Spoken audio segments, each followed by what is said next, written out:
कहाँ सपने देख रहे थे कि जो है मुख्यमंत्री बनेंगे, शपथ ग्रहण होगा। आज मैं तस्वीर देख रहा था विधानसभा क्योंकि सत्र शुरू हो गया है। तेजस्वी जी का थोड़ा मुँह लटका हुआ था। देखिए, हिमांशु भाई, निश्चित रूप से जो परिणाम आया है उससे निराशा तो है। और निराशा ना केवल राष्ट्रीय जनता दल में है, निराशा पूरे बिहार के लोगों में है।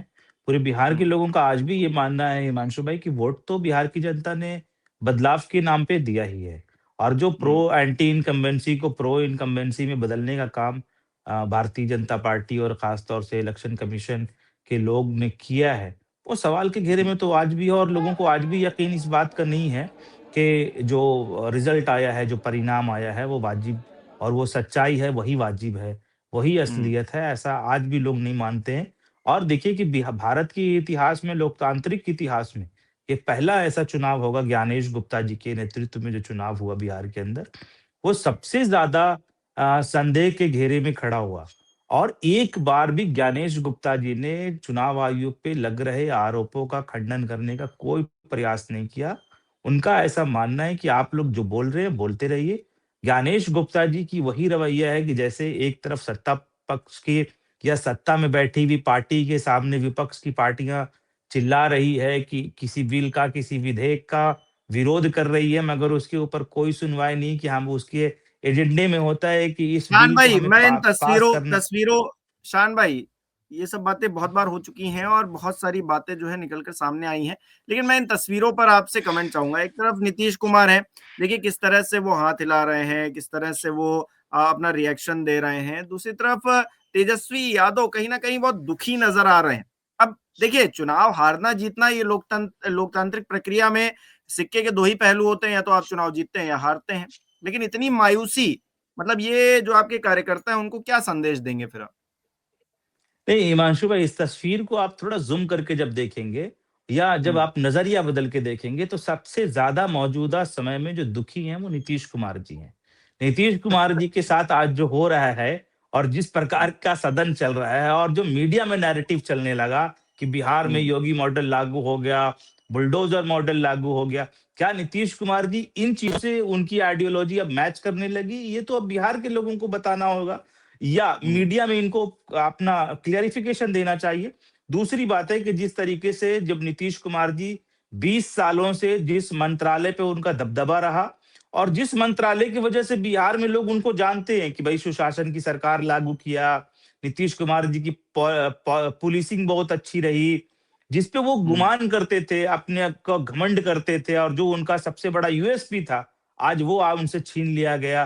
फिर कहा गया हुँ, कि कहीं न कहीं स्पीकर के चुनाव में राष्ट्रीय जनता दल जो सवाल खड़ा कर रही थी कि सब कुछ सही नहीं है। वहाँ जनता दल यूनाइटेड के प्रवक्ता आके कह रहे थे कि नहीं, सब कुछ सही है। और मीडिया में जो नैरेटिव चल रहा था, क्या स्पीकर के लिए खींचतान होगा?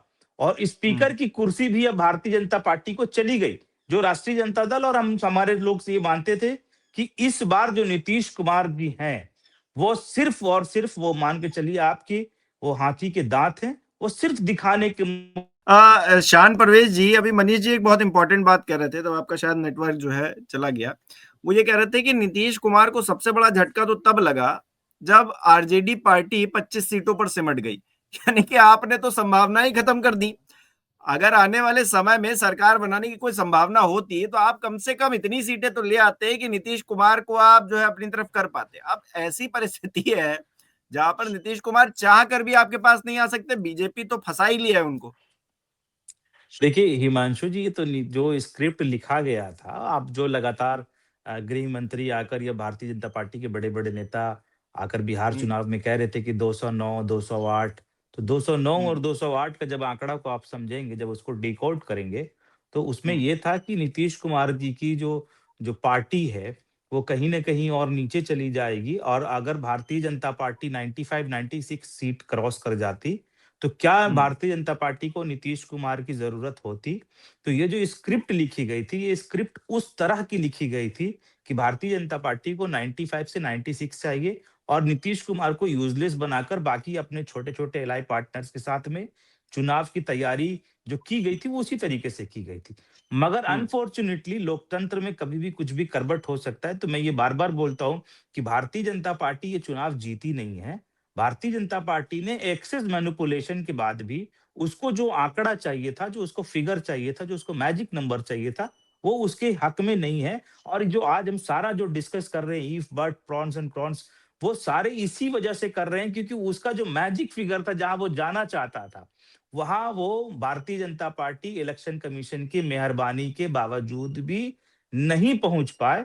तो ये इफ बट आज दिखाई दे रहा है आपको।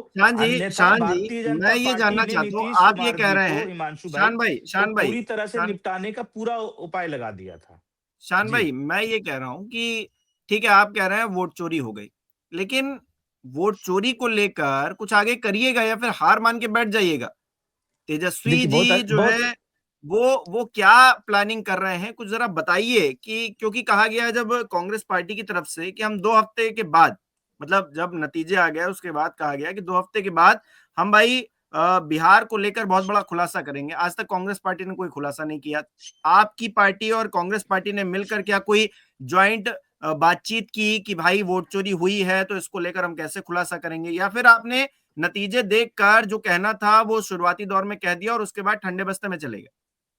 देखिए, मैंने हिमांशु भाई बहुत आप गंभीर बात पूछ रहे हैं और हम लोगों ने बहुत स्पष्ट कहा और मैंने अपने ओपनिंग कमेंट्स में कहा था कि लगातार अगर आरोप लग रहे हैं इलेक्शन कमीशन के ऊपर, तो यहाँ पे हुँ, कई वरिष्ठ पत्रकार बैठे हुए जो काफ़ी लंबे समय से चुनाव को कवर कर रहे होंगे। जब भी एलिगेशन लगता है चुनाव आयोग के ऊपर या उसकी निष्पक्षता के ऊपर, इलेक्शन कमीशन को आके क्लियरिफिकेशन देना चाहिए था कि आपका जो सवाल है, उसकी उसकी गंभीरता को हम स्वीकार करते हैं और हम अपनी हुँ, निष्पक्षता आपको साबित करते हैं। कहीं भी इलेक्शन कमीशन इस प्रकार की बातें नहीं कर रहा है और मैंने हुँ, कहा कि इलेक्शन कमीशन सत्तारूढ़ दल के जैसा हो गया है, जहां विपक्ष विरोध कर रहा है तो वो उनको लग रहा है कि विरोध करना इनका काम है और विरोधी दल है और ये सत्ता दल है। तो इस प्रकार की जो मानसिकता बनी है, वो लोकतंत्र के लिए अच्छा नहीं है। हमने ये पूछा कि जिस दिन हमारी काउंटिंग हुई हिमांशु जी, मैंने आपके भी हुँ, चैनल पे मैं बैठा था और मैंने उस दिन भी ये कहा था कि जब 7 करोड़ 42 लाख वोटर रजिस्टर्ड थे हुँ, फाइनल ड्राफ्ट रोल के बाद, तो 7 करोड़ हुँ, 45 लाख वोटर की काउंटिंग कैसे हुई? और पूरी दुनिया हुँ, की मीडिया ने दिखाया कि ट्रेनों को, हुँ, स्पेशल ट्रेनों को चलाया गया, उसमें भारतीय जनता पार्टी के गमछे और पट्टे पहना-पहना कर लोगों को भेजे गए बिहार के अंदर और भारतीय जनता पार्टी के कई बड़े नेताओं ने फोटो डाला